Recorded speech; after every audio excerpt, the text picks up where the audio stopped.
At the end of the day, we are humans, and that's what we're supposed to be selling for. Like, you need to understand how humans think. Take the me out of media.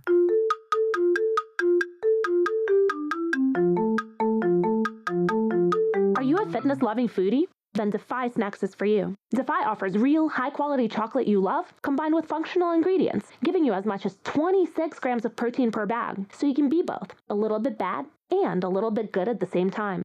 As a female-owned brand, Defy dedicates a portion of its profits to other women-owned businesses. Currently sold in the US, you can find us on snacks.com and follow us on social at Defy Snacks.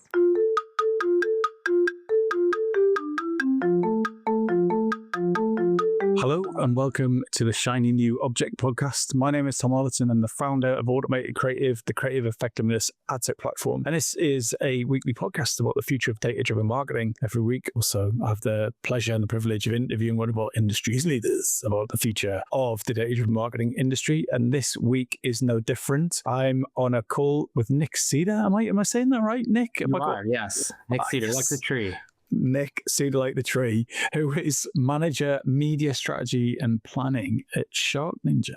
So Nick, for anyone who doesn't know who you are and what you do, could you give us a quick background? Yeah, so I oversee media, all paid media with SharkNinja in Canada.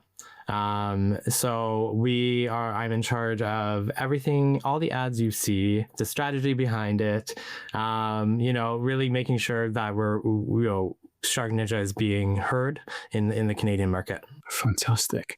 Right. So let's jump into it. Right. I always give everyone a list of 10 questions and you've chosen the weird one. I love this, right? So the weird one is, how do you want people to remember your career? Yeah. I don't find this one to be a weird one because... Sorry, it's the weird one out of the questions, not out that of you're the questions. Weird. Yeah. For me, what I want to be remembered as is I always came to the table with something compelling and a story. And that I was able to lead through the lens of humanity. I was very fortunate to be brought into this industry and taken under the wing of some big names in Canada. And, to me, I think I owe it to the industry to pass that on. So I always want to be remembered as someone who's always thought outside the box and was a true leader to the up-and-comers in this industry. That is a beautiful way to start the podcast, because I've still got the horrible imposter syndrome that I shouldn't be here. Like the idea that I would take someone under my wing, I think, oh, poor thing. But you find the time and the spirit to do that. How do you justify taking someone under your wing who doesn't necessarily work for the organization? Well, you always got to be careful with sensitivities, but as an industry as a whole, I'm very comfortable taking anybody under my wing and mentoring. Even just a quick chit chat. Hey, I've got some questions. Can we talk and talk about the industry? How, I really love when people reached out on LinkedIn and they're like, how did you break in? And what is some advice you have? And so I'm very open to it. And do you find yourself do you have lots of mentees, or is it do you have a couple of people that you look after specifically? Everywhere I go, I always make sure who's ever under my team, my entire team is under my wing. I always, for me doing a good job means my team is excelling and growing, not just necessarily what I've done as a leader. Because to me, my true success as a leader is my team was able to figure out the solution, and I was able to rally my team to get the job done. Not tell them what to do. Exactly. Brilliant. So what I'm looking for now is your best bit of data-driven marketing advice. So when you do have this lot under your wing and they're finding the solution for themselves and you're bringing something compelling to the table, what is that one bit of data-driven marketing advice that you find yourself sharing most often? No matter what idea you bring to the table, always play devil's advocate. That's number one. Even if I think my idea is the best out there, you always got to think of every angle, anything that can pop up. And I also think too, I always say don't just collect data. Translate it into something that creative teams could actually use to help solve your problem. If your insights can't be explained in one sticky sentence, then it's not a true insight. I think you need to, data should be a launchpad for ideas and not just a scorecard of what's happening. I interviewed a lady called Perla Bloom, who was at EA Sports, and she's Expedia now. And she said something to me that has really changed the path of automated creative, is that she said that unless your data is presented in a way that it inspires a creative idea, it's failed. You cannot present a dashboard. You cannot present a list of bullet points, because no creative's going to go, yes. And that, that's what we really try and do as a business. And yes, of course, we've got data and dashboards and decks, but we always like to tell that as much of a story so someone can read it and go, are you kidding me? Right. Okay, well, let's go and do this thing. Inspiration's what we're after, not just dashboards. Exactly. And I feel we get really lost into those quick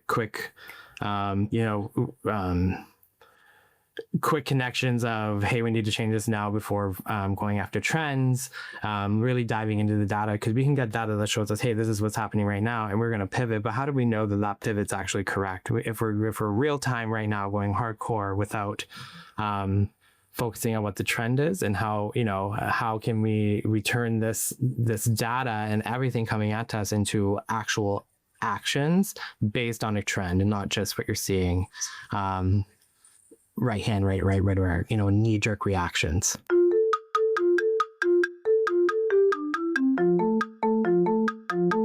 So we're going to now talk about your shiny new objects. And your shiny new object is audience-centric data storytelling. So I think I know what that is, but can you explain that? What is it, and why have you chosen it as your shiny new object? Yeah, I mean, in marketing, we've never had more data than we do now. And, at the same time, we've got so much data, we've become even more confused by it. And it's often data is used like a report card. We look at it, after a campaign ends, well, we got an A here, or C- there, what's next? But that's not where the magic really sits. The magic's where, when you treat data like a creative brief, not just what's the number, but what's the story this number is telling us about the audience.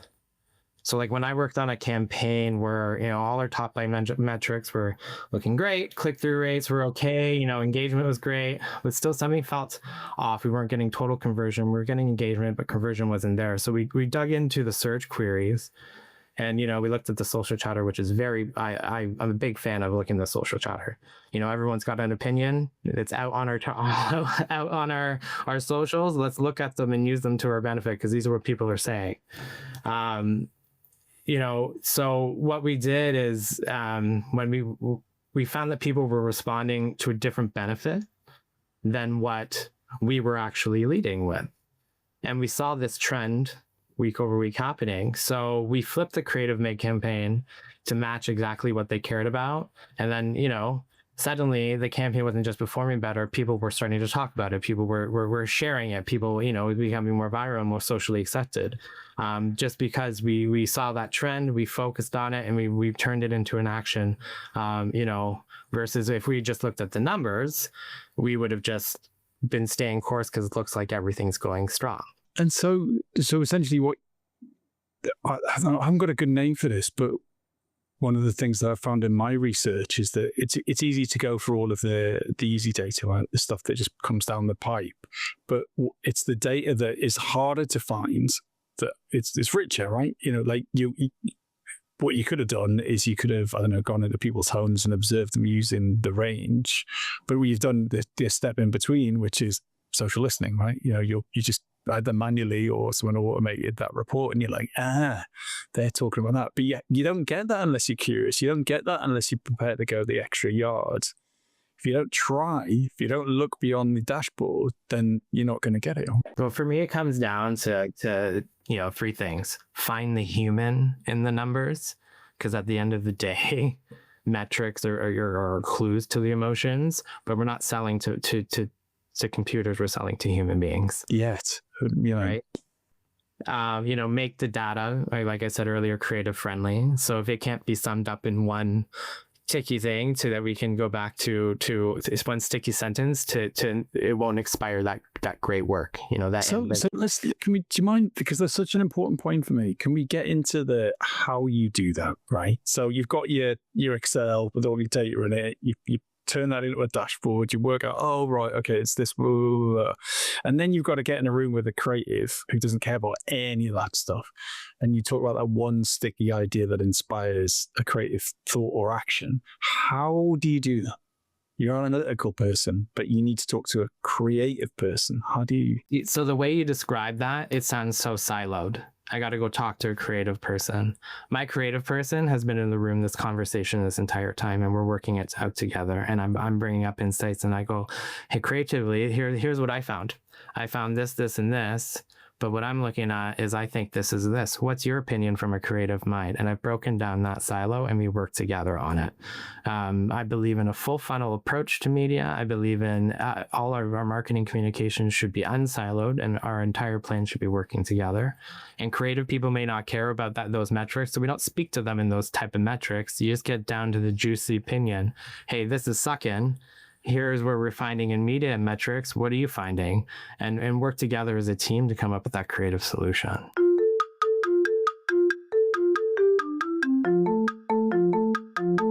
This episode of the Shiny New Object podcast is brought to you in partnership with Madfest. Whether it's live in London or streamed online to the global marketing community, you can always expect a distinctive and daring blend of fast-paced content, startup innovation pitches, and unconventional entertainment from Madfest events. You'll find me causing trouble on stage, recording live versions of this podcast, and sharing a beer with the nicest and most influential people in marketing. Check it out at www.madfestlondon.com.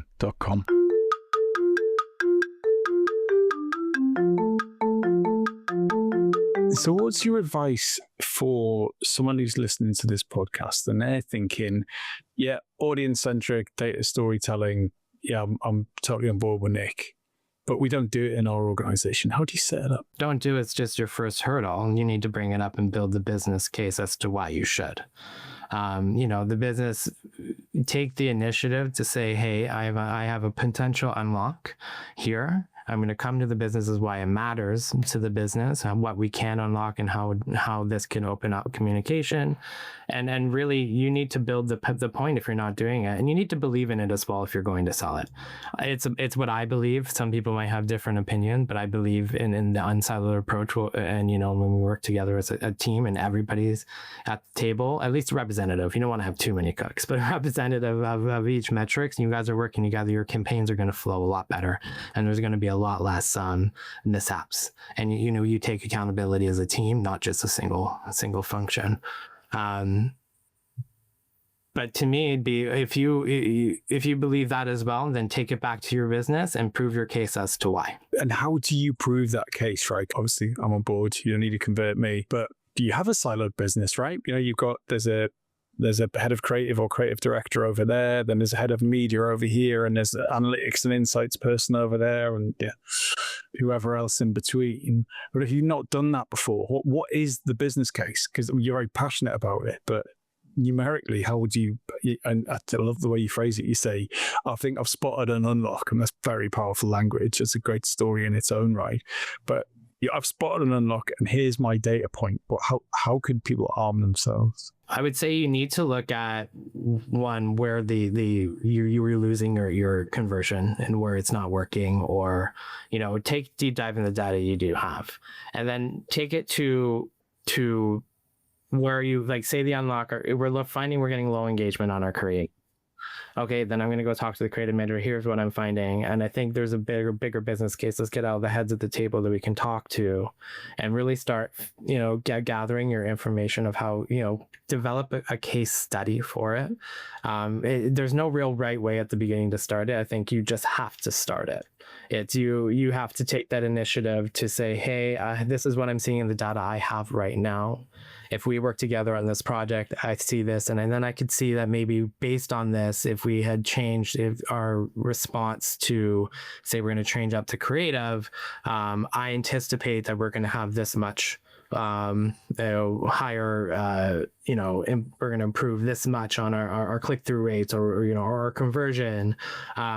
Really coming in with numbers you can control, and then really coming to the table afterwards and doing a follow-up after you've done it.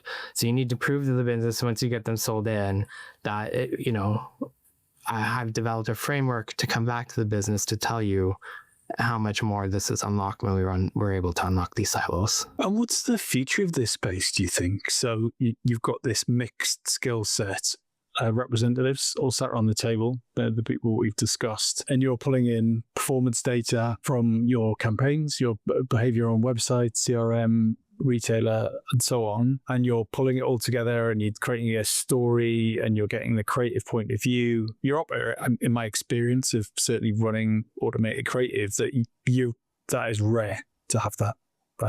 That's not common, but because you are ahead of the pack in that sense, what does even more excellence look like? Where could this go? Is there an AI version where a lot of this happens automatically, and what you're doing is spending more time doing the hard to find data research, the interviews, the qual? Well, I mean, there will be an element of AI, of course, always as that comes and develops. But I think you can't get lost in the human connection, in the human brainstorms and human gut feeling that you'll never find in any data we have.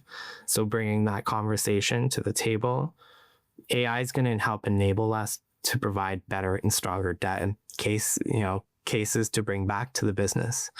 But I think you need to continue to still bring everyone to the table, have an honest discussion, no table, unlock those silos and bring it all together as one.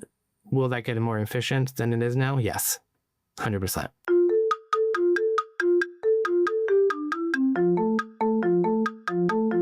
And so I think that it's really your point there about, really, really being able to listen outside of the data. Like, are there other non sort of tech skill sets that you think people should learn? Like, obviously listening is a huge way of doing it, but there's active listening, there's, listening through, having an involved discussion, or just being passive. Like, do you find there's other social skills that are an important asset that you've seen within your teams? To be honest, I think you need, at the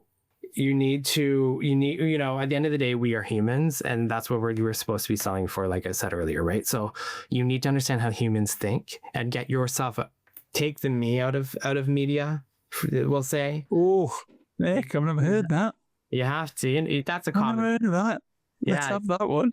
Take the me out of media, and who your target is. Really, you need to understand who and what they are, like what they live, breathe in. We got all this data, but who's to say that people aren't just randomly searching for random things, because we've got so many avenues to be searching for? Is that really a true passion point? And then we're going after somebody hard on retargeting, but really all we're doing is annoying them and not giving them a good brain experience. Right. So I think we need to really understand who, if we have created these targets, who and how they really shop, and not just based on some numbers. Like, you really need to psychologically think, like, get into the heads of who they are, and that's how you be a strong marketer. And you combine that with your data that you're getting. There's always a gut feeling. It's hard to explain, and until you're really in the industry, that there's a gut feeling that grows with your experience, and in that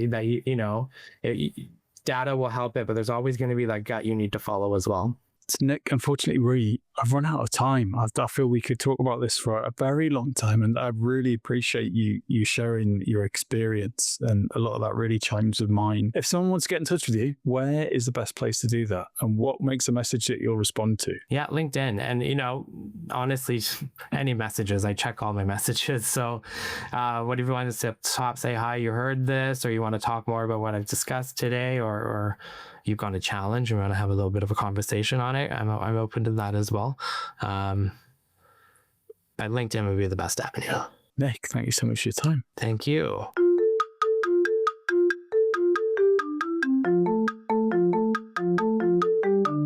Hi. Just before you go, I'd really appreciate it if you could take the time to write a review of the Shiny New Object podcast on Apple Podcasts or iTunes, whatever it's called these days, or whichever podcast provider you use. We're an indie podcast, so it would go a long way for us if you could just share the word and give us a bit of a support on those channels. That would just be fantastic. If you haven't got time, that's also cool. And yeah, if you could tell your colleagues about the podcast, and also, if possible, don't forget to subscribe. And I'd love to hear your feedback. If you'd like to speak on the podcast or be a guest, or you think I'm asking the wrong questions, anything, I'd be super interested to hear what you think. So please email me at tom@automatedcreative.net. That's TOM at, I'm not going to bother spelling it. Anyway, you'll work it out. Thanks so much.